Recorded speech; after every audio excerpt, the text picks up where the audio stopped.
Good morning, our wonderful people. Thank God we did not have any technical issues today. Thank God. Oh That my God. one from last week was a total knockout. It was a total knockout, but of course, we persevered and we continued to do what we needed to do as mothers. We always make things happen. You can cook a whole pot of soup, you try to put it in the fridge and it falls to the ground.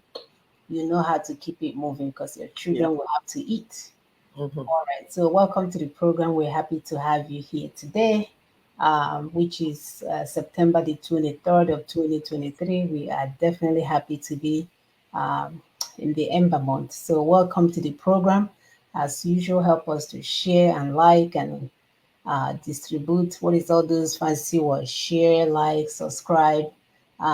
Keep hitting the like button. We heard that if you keep hitting the like buttons or while we are on, that it helps with the algorithm. So please help us to do that. Thank you and welcome to the program. Thank you so much, Sister Mona. Thank you, our viewers. And if you're seeing this video for the first time, please, you have stumbled on a very important video. Share, subscribe, like, do everything. My sister is going to pull up a video so that while we are sharing, that video will come just so that we don't just keep quiet while sharing. So while the video is playing in the background, we'll be sharing. My name is Ekwi. I live in Lexington, Kentucky. Thank you so much. We are winning. We are winning. So keep doing what you're doing. I'm just waiting for Sister Mona to pull up. Thank you.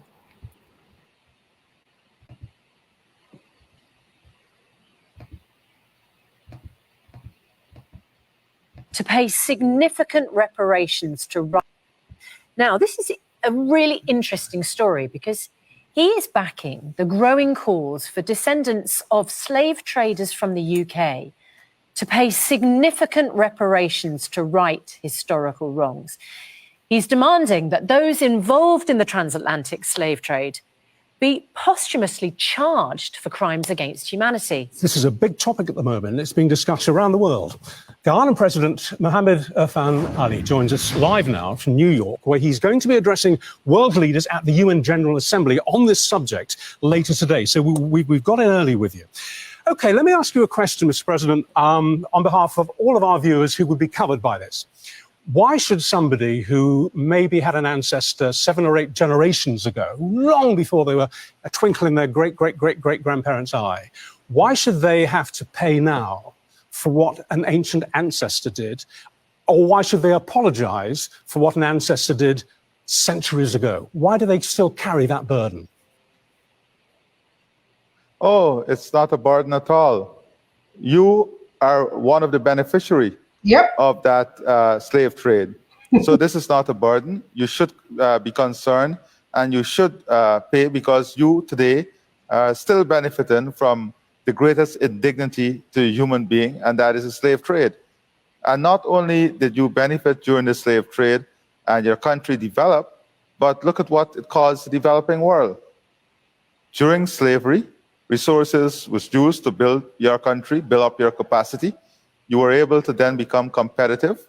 You were able to invest in mechanization, and developing countries like ours were left behind. So you should be very concerned because you are a prime beneficiary of the exploits of slavery. So put a figure on it, please, because it always comes down to the bottom line. How much should an individual taxpayer in a country like the UK be signing a check to a country like yours, Ghana? Well, it's easy to calculate. We can use the time value of money. You can look at the period of slavery and the contribution not the contribution, the extraction of wealth from countries like ours and how it was utilized to build your society, build your country, create wealth in your country, and then add the time value of money, and you will get the value. There's a lot of research paper on this. A lot of universities would have done paper on this. There's enough literature to tell us what that value is. But I want to say that it is not only the value, it is a loss of time. It is a loss of competitiveness. It is a loss of human dignity. It is a loss of our education system. It is the culture that we lost. It is all of this indignity that surrounded slavery that we must consider. I just wonder, people will be wondering what, you explain that there are calculations, but are you able to say in what measure that would be? I mean, are we talking billions, millions? What would you expect the payout to be, and over what period of time? Well, this year in Guyana, we commemorate the 200th anniversary of the Demerara Rebellion. And it took 200 years to get an apology from one of the families. I don't believe that you would want us to wait 200 years for reparative justice and for us to take this conversation forward. CARICOM would have set out a 10-point plan on what should constitute reparative justice and what should constitute reparation. And the calculation goes into billions for the region. How far back, though, do we have to go on this? Because you make the point, we're talking exclusively here about Western imperialistic slavery, to summarize it. But almost every civilization on the planet owes its existence and its prosperity almost always to crimes in the past, be they aggressive wars, be they different forms of slavery involving different movements of population. You can go right back to the Greeks and the Romans. Why just target one particular era in history? Some would say that's the arguments of political convenience. It's a handy handle to hang your argument on.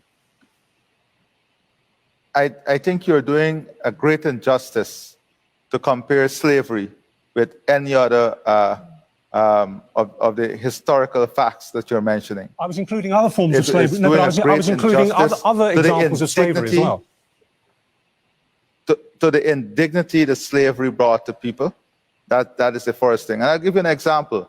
Coming on to your program a few moments ago, you were speaking about net zero and climate justice. We are speaking about, the world is speaking today about climate justice and compensation and how we address the issues of climate change.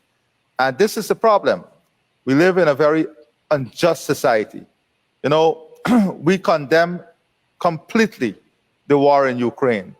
But if you look at the mobilization of resources in the war in Ukraine, in 2 years, you have mobilized more support for Ukraine than we have mobilized for Haiti for 60 years. Yep. You have mobilized more support for Ukraine than we have mobilized for Palestine for 20 years. You have mobilized more support for Ukraine in just 1.5 years than we mobilized to address the issue of hunger in Africa for 3 years. And that is the type of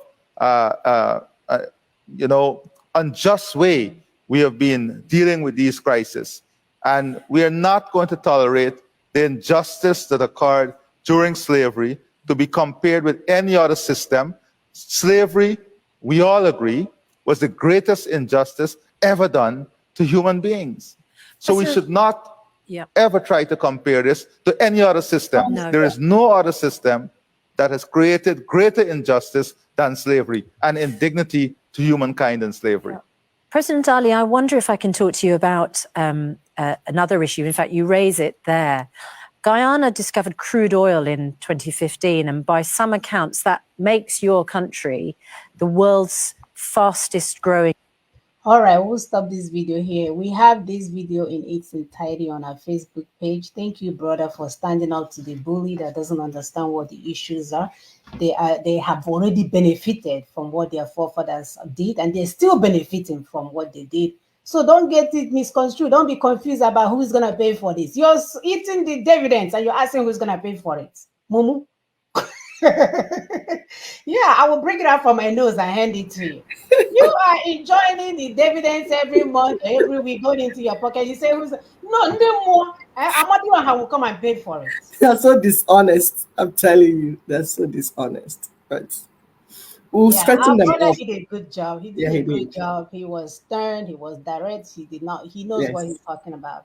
Yes. And these people need to give it up. They need to give it up. Enough of the bullshit. If you guys claim that you're so smart and so strong and so everything, let's go on the equal platform and see who will win. Why are we afraid of that?